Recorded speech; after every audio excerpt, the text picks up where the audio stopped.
Hi friends, welcome to my channel. Friends, DSC ఫలితాలకు సంబంధించిన news అయితే ఈ రోజు మనకి పబ్లిష్ అయిన న్యూస్, దానిలో డీటెయిల్స్ పూర్తిగా ఈ రోజు మరోసారి చూద్దాం. డిఎస్సి ఫలితాలు విడుదల మే 15 నియామక పత్రాలు అందజేత అని చెప్పేసి ఇక్కడ మన సబ్ హెడ్డింగ్ అయితే ఉంది. ఇంకొక విషయం ఏంటంటే 110 రోజుల్లో ప్రక్రియ పూర్తి చేశామని చెప్పేసి గవర్నమెంట్ మరి చెప్పుకుంటుంది. కొత్త ఉపాధ్యాయులతో ప్రతిజ్ఞ చేయించనున్న ముఖ్యమంత్రి అని ఇక్కడ మరో సబ్ టైటిల్ అయితే ఉంది. రాష్ట్ర మానవ వనరుల శాఖ మంత్రి గంటా వెల్లడి ఈ విషయాలని ఒకసారి మొత్తం డీటెయిల్స్ లో చూద్దాం. రాష్ట్రంలో ఉపాధ్యాయ పోస్టుల భర్తీకి నిర్వహించిన డిఎస్సి ఫలితాలు విడుదలయ్యాయి. శుక్రవారం తూర్పుగోదావరి జిల్లా రాజమహేంద్రవరంలో రాష్ట్ర మానవ వనరుల శాఖ మంత్రి గంటా శ్రీనివాసరావు మెరిట్ జాబితాను విడుదల చేశారు. అర్హులైన వారికి మే 15 నియామక పత్రాలు జారీ చేస్తామని వెల్లడించారు. జూన్ 1 నుంచి 10వ తేదీ వరకు శిక్షణ ఇస్తామని తెలిపారు. ముందుగా ప్రకటించిన విధంగా జూన్ 12వ తేదీ నుంచి వారికి కేటాయించిన స్థానాల్లో ఉద్యోగాల్లో చేరతారని చెప్పారు. వారిలో ఉత్సాహాన్ని నింపేందుకు మే 30న ముఖ్యమంత్రి చంద్రబాబు సమక్షంలో ప్రతిజ్ఞ చేయిస్తామన్నారు. ఇది ఫ్రెండ్స్ న్యూస్. అయితే మే 15 నియామక పత్రాలు అంటే అపాయింట్మెంట్స్ ఇస్తారని చెప్పి మన న్యూస్ అయితే ఉందా. జూన్ 1 నుంచి 10వ తేదీ వరకు వాళ్ళకి శిక్షణ ఇస్తారంట.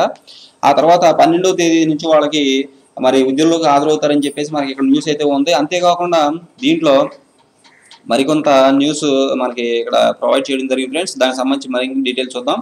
డిఎస్సి ఫలితాలు గత ప్రభుత్వాలు నోటిఫికేషన్ ఇచ్చినప్పటి నుంచి 2-3 ఏళ్ల వరకు నియామకాలు చేపట్టేవి కావని తమ ప్రభుత్వం 110 రోజుల్లోనే మెరిట్ జాబితాను ప్రకటించిందని వెల్లడించారు. చూసారా ఫ్రెండ్స్, ఈ న్యూస్ ఏ ప్రభుత్వం ఇది చేసినట్టు చేయలేదని చెప్తున్నారు. కీపై 8,844 అభ్యంతరాలు రాగా వీటిలో కేవలం 136 ఫిర్యాదులు మాత్రం అంగీకారంగా ఉన్నాయని, వాటిని వెంటనే పరిష్కరించామని తెలియజేశారు. ఈ ఫలితాలు వివిధ విభాగాల నుంచి 58 మంది రాష్ట్ర టాపర్లుగా నిలిచారు. ఫ్రెండ్స్, ఇక్కడ రాష్ట్ర టాపర్ల గురించి కూడా వివరించడం జరిగింది. 5.5 లక్షల మంది హాజరు ఎగ్జామ్కి హాజరైన అభ్యర్థులు. రాష్ట్రంలో స్కూల్ ఎడ్యుకేషన్, మున్సిపల్ అడ్మినిస్ట్రేషన్, గిరిజన సంక్షేమ శాఖ, ఏపీ మోడల్ పాఠశాలలు, ఏపీ రెసిడెన్షియల్ పాఠశాలలో, అలాగే సంక్షేమ రెసిడెన్షియల్ పాఠశాలలో 7,902 పోస్టుల భర్తీకి నోటిఫికేషన్ జారీ చేయగా 6,08,155 మంది దరఖాస్తులు వచ్చినట్లు మంత్రి వివరించారు. వీరిలో 5,05,547 మంది పరీక్షలు రాశారని వెల్లడించారు. ఇక ధృవీకరణ పత్రాల విషయానికి వస్తే చూడండి ఫ్రెండ్స్, ఎవరైతే సెలెక్ట్ అయ్యారో వాళ్ళందరికీ ధృవీకరణ పత్రాల పరిశీలన జరుగుతుందని చెప్పేసి ఇక్కడ న్యూస్ అయితే ఇవ్వడం జరిగింది. దాన్ని ఒకసారి మీకు చూపిస్తాను. ఇది friends, school assistant secondary grade అలాగే భాషా పండితుల పోస్టులకు సంబంధించి జిల్లాల డిఈఓ కార్యాలయాల్లో ధృవీకరణ పత్రాల పరిశీలన ఉంటుందని మంత్రి తెలిపారు. పోస్ట్ గ్రాడ్యుయేట్ టీచర్లు, ట్రైన్ గ్రాడ్యుయేట్ టీచర్లు, ఆర్జేడీ కార్యాలయంలో ధృవీకరణ పత్రాల పరిశీలన ఉంటుందని చెప్పారు. అంటే మనకి స్కూల్ అసిస్టెంట్లు, సెకండ్ గ్రేడ్ టీచర్లు అలాగే లాంగ్వేజ్ పండిట్స్కి వీళ్ళందరికీ కూడా మరి డిస్ట్రిక్ట్ డిఈఓ కార్యాలయంలో ధృవీకరణ పత్రాల పరిశీలన ఉంటుంది. అలాగే పీజీటీ టీజీటీలు అనేవి జోన్ వైజ్గా కాబట్టి వీళ్ళకి ఆర్జేడీ కార్యాలయంలో ధృవీకరణ పత్రాల పరిశీలన ఉంటుందని చెప్పారు. అలాగే ప్రిన్సిపల్ పోస్టులకు రాష్ట్ర కార్యాలయంలో ధృవీకరణ పత్రాల పరిశీలన ఉంటుందన్నారు. స్కూల్ అసిస్టెంట్ తెలుగు, హిందీ, భాషా పండిట్ తెలుగు, హిందీ, అలాగే స్కూల్ అసిస్టెంట్ ఫిజికల్ ఎడ్యుకేషన్లకు సంబంధించి న్యాయస్థానాల్లో కేసులు ఉండటంతో మెరిట్ జాబితాను ప్రకటించలేదు. ఫ్రెండ్స్, ఇక్కడ చూశారు కదా, కొన్ని కేసులు ఉండటం వలన స్కూల్ అసిస్టెంట్ తెలుగు, హిందీకి సంబంధించి పోస్టుల మరి మెరిట్ జాబితా ప్రకటించలేదని చెప్తున్నారు. స్కూల్ అసిస్టెంట్ తెలుగు, హిందీ, అలాగే భాషా పండిట్ తెలుగు, హిందీ, అలాగే స్కూల్ అసిస్టెంట్ ఫిజికల్ ఎడ్యుకేషన్కు సంబంధించిన న్యాయస్థానంలో కేసులు ఉంటుందో మెరిట్ జాబితా ప్రకటించలేదు ఫ్రెండ్స్. మరి వాళ్ళందరూ అన్యాయం అయిపోయినట్టేగా. ఇంకొక విషయం, ఇక్కడ 50.13% అర్హత సాధించారని మనకి ఇక్కడ వస్తుంది. ఎంతమంది అర్హత సాధించారంటే 50.13% మాత్రమే రాసిన వాళ్ళందరిలో మరి డిఎస్సికి అర్హత సాధించినట్టుగా తెలుస్తుంది. ఫైనల్ మెరిట్ లిస్ట్ లో వీళ్ళు మాత్రం 50% పీపుల్ మాత్రమే ఫైనల్ మెరిట్ లిస్ట్ లో ఉన్నారు. రాష్ట్ర వ్యాప్తంగా 2,89,188 సెకండ్ గ్రేడ్ ఉపాధ్యాయ పోస్టులకు పరీక్షలు నిర్వహించగా 50.13 సెకండ్ గ్రేడ్ అంటే ఎస్జిటి రాసిన వాళ్ళలో 50.13% మంది మాత్రం అర్హత సాధించారని పాఠశాల విద్యాశాఖ కమిషనర్ కె సంజయరాణి తెలిపారు. ఫ్రెండ్స్, ఇది న్యూస్. మరి దీనికి సంబంధించి మరింత న్యూస్ మనం చూద్దాం ఫ్రెండ్స్. ఇక్కడ చూడండి, సాంకేతికతతో పరీక్షలు నిర్వహించామని తెలిపారు.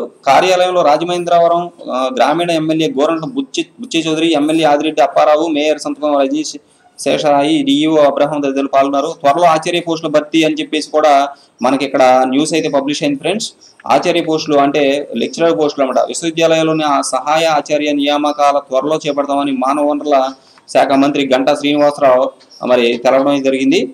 శుక్రవారం తూర్పుగోదావరి జిల్లా రాజమహేంద్రవరంలో విలేకరులతో మాట్లాడారు. రాష్ట్రంలో పలు విశ్వవిద్యాలయాల్లో ఖాళీగా ఉన్న దాదాపు 1,100 సహాయ ఆచార్య పోస్టులు అంటే అసిస్టెంట్ మరి ప్రొఫెసర్స్ పోస్టుల భర్తీకి గతంలో Andhra Pradesh public service commission notification చేసింది, పరీక్షలు నిర్వహించింది.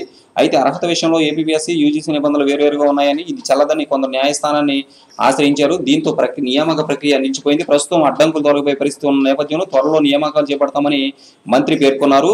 దేవాదాయ శాఖ పరిధిలో ఉన్న పాఠశాలలో కూడా త్వరలో మౌలిక వసతులు కల్పిస్తామన్నారు. ఫ్రెండ్స్, ఇది ఇక్కడ చూస్తే సబ్జెక్టుల వారీగా రాష్ట్రంలో ప్రథమ స్థానంలో ఉన్న వ్యక్తుల పేర్లు, అలాగే సబ్జెక్టులు, అలాగే ఏ జిల్లాకి సంబంధించిన వాళ్ళు, అలాగే మార్కులు ఇవ్వడం జరిగింది. ఇక్కడ చూడండి, Punyavathi Sahu SA school assistant గణితంలో విశాఖపట్నం చెంది 81.2% మార్కులు అయితే రానుంది. అలాగే Kanakaraju Anshetti SA school assistant physics Thurpu Godavari జిల్లా, ఇతను 79 మార్కులు వచ్చాయి. అలాగే పన్యం వెంకట సుధీర్ కుమార్ స్కూల్ అసిస్టెంట్ జీవశాస్త్రం అంటే బయాలజీ ప్రకాశం డిస్టిక్ చెందినవాడు, 83 మార్కులు వచ్చాయి. Kosiya Matla SA school assistant Samskritam Paschima Godavari జిల్లా, 90 మార్కులు పైన వచ్చాయి. అలాగే మణికంఠ స్కూల్ అసిస్టెంట్ సాంఘిక శాస్త్రం పశ్చిమ గోదావరి జిల్లా, 90 కంటే ఎక్కువ వచ్చాయి, 90 మార్కులు వచ్చాయి. పల్లవరపు ప్రభాకరరావు స్కూల్ అసిస్టెంట్ ఆంగ్లం గుంటూరు జిల్లా, 87.9% మార్కులు వచ్చాయి. గౌడ జిగ్యోస ఎల్పి అంటే లాంగ్వేజ్ పండిట్ ఒరియా, ఇతను విజయనగరం డిస్టిక్, 82.73 మార్కులు రావడం. వేముల కుసుమ ఎస్జిటి విజయనగరం 91.07 మార్కులతో హైయెస్ట్ కేటగిరీలో వీళ్ళందరూ నిలవడం జరిగింది. ఫ్రెండ్స్, ఇది మరి డిఎస్సికి సంబంధించిన న్యూస్. ఫ్రెండ్స్, డిఎస్సిలో మరి రిజల్ట్ అయితే ఇచ్చేశారు. అర్హతలకు సంబంధించి 50.13% ఎస్జిటిలో అర్హత సాధించారు 100కి.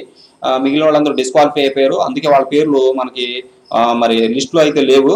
అలాగే ధృవీకరణ పత్రాలు అనేవి డిఈ ఆఫీస్లో ఉంటాయి. స్కూల్ అసిస్టెంట్, సెకండ్ గ్రేడ్ టీచర్లకు, అలాగే భాషా పండితులకి డిఈ ఆఫీస్లో ఉంటాయి. మిగిలిన పీజీ టీచర్లకి ఆర్జీడీ కార్యాలయాల్లో ఉంటాయి. అలాగే అసిస్టెంట్ స్కూల్ మరి ప్రిన్సిపాల్స్కి వచ్చేసి సంబంధిత స్టేట్ సెంటర్లో ఉంటాయి, మరి స్టేట్ కార్యాలయాల్లో జరుగుతాయి. ఫ్రెండ్స్, ఇది న్యూస్. మరి ఈ న్యూస్ అందరికీ మరి షేర్ చేయండి, అలాగే ఛానల్ సబ్స్క్రైబ్ చేయండి, లైక్ చేయండి. Thank you for watching me this video. Thank you.